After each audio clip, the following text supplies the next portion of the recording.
Tom, thanks for sitting down once again. You know, as far as churches are concerned, many people hear about just the necessity for a godly elder board.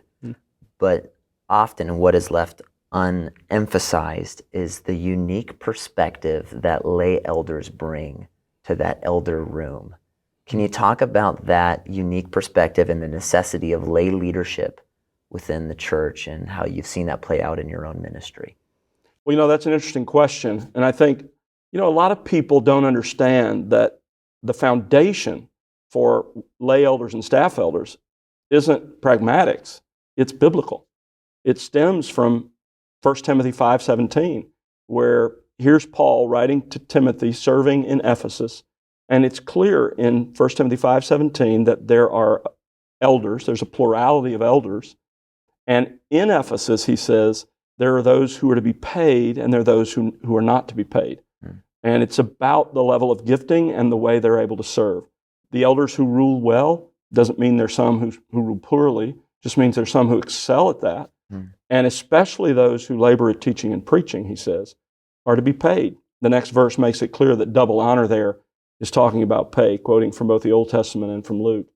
And so that foundation establishes the makeup of an elder board. It needs to be a plurality, and it needs to be those who are paid because they're set apart for that purpose, because they excel in those gifts, and they're those who serve as lay elders. I think the importance of that, that's obviously God's plan. Totally. When you look at, why would God have done that? Just at a very practical level. If all of the elders are staff elders, and I'm not really a man interested in a plurality of opinions, then as the head pastor who's over these staff elders, I can exert my will and get my way every time. And you also become like blind to your own blind spots in that regard. Exactly. Yeah. And you may not even be aware you're doing it. Yeah. You just want what you want, and you sort of convince yourself everybody else wants it. And so you just sort of sail the ship with the guys that you're paying, that are paid by the church. And so they're beholden to you for their income, for their family's livelihood, and for where they live, and for who their friends are. And so it's very hard for them to take issue with you. Doesn't mean they shouldn't. I tell every new staff elder that comes on, look, you need to handle this respectfully, because Paul told Timothy to do that, right? Yeah. He's to treat the older men as fathers and the older women as mothers. And so there ought to be a deference and a respect. But I tell them, look, if there's something you see, first of all, if there's something you disagree with, come in and tell me that. Let's talk about it. And if we can't work it out, then I'm all for you taking it to the full elder board. Let's work it out at that level. Because I don't want to be that guy, the king who has no clothes but's being told they're beautiful. Yeah. And so I think it's really important so that the control of the church doesn't rest ultimately in the hand of one man. One guy. Because that's contrary to the spirit of the New Testament and plurality. And if there's only staff elders, then I'm sorry, it just does. Unintentionally, but it does. And so I think that's a real issue to consider. But beyond that, the whole principle of plurality is that we are wiser collectively than we are individually. Yeah. And so the whole point of that is we have all of these men with different gifts, different backgrounds, different strengths, and they come together to discuss issues related to the church. And as they forge a deferential consensus, where we come together, nobody chooses a hill to die on unless it's a fundamental of the faith. We're trying to work together to come to one mind. And if everyone's doing that to come to a consensus, then that collective decision reflects a great deal of collective wisdom, and it will be for the benefit of the church. And so I think we just overlook that. And lay elders bring a perspective that's fresh, because they're not in the middle of it. Now, this can create problems. I mean, there can be misunderstandings about how this all relates. How do lay elders and staff elders relate to each other? What's their relationship? That can be a problem and has to be carefully worked out. Yeah. But it's a great gift the Lord's given His church.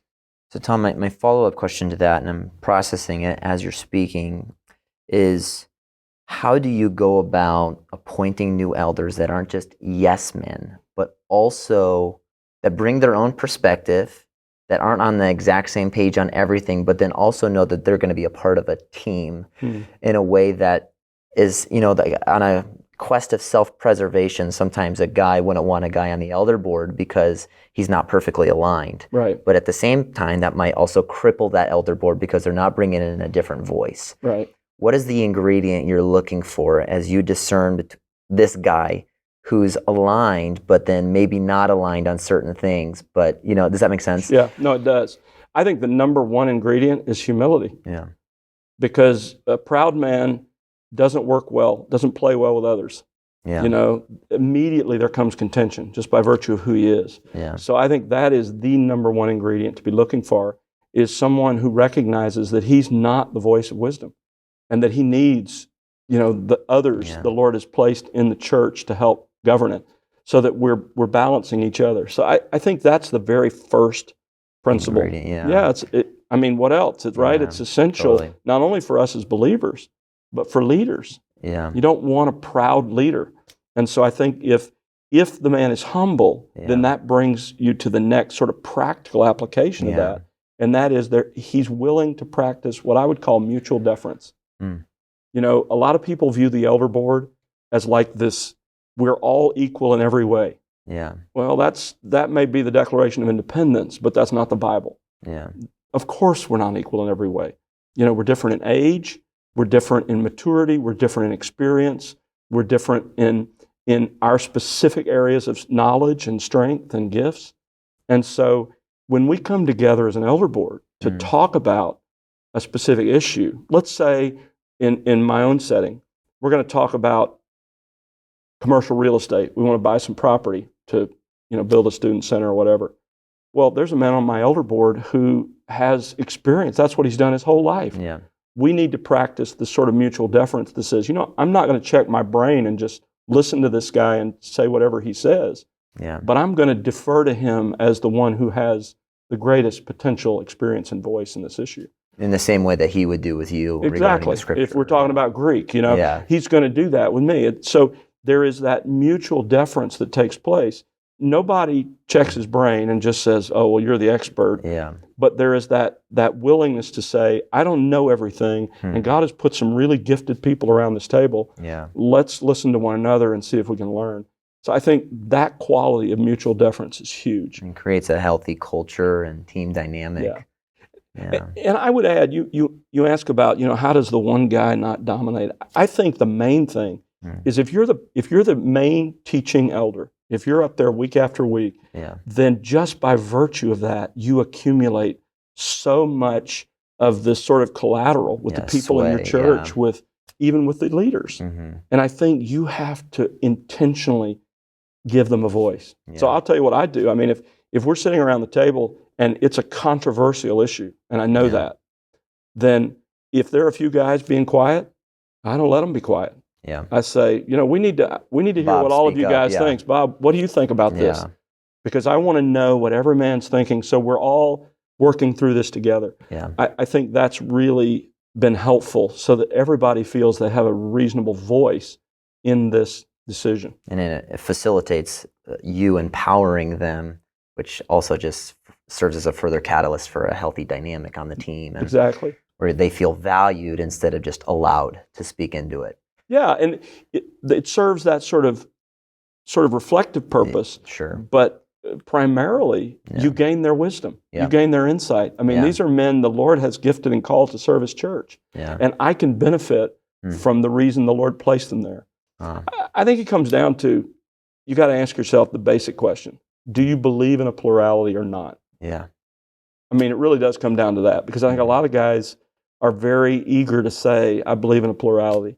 And name only. Yeah, but when push comes to shove, I want what I want. I've got an agenda, and I'm going to drive that agenda. And so you got to check that at the door. Everybody, not just one guy, but everybody has to check that at the door and say, hey, and I think this is another piece of that mindset, is the Lord didn't delegate the authority for the church to one elder or to a couple of elders or even to a small committee of elders.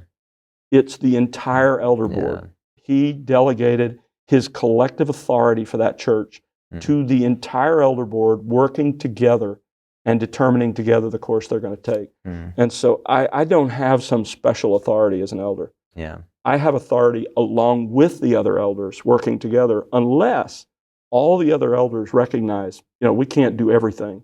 So collectively, we're going to delegate this role to you. And now I have that responsibility, but I'm still responsible back to the complete and entire elder board, because that's where the authority Christ gave his church rests. Tom, that's so helpful and challenging, even as we think through the humility that every leader should have. So thank you for your time and for your insight. Yeah, you're welcome. Great to talk with you. Thanks, Tom.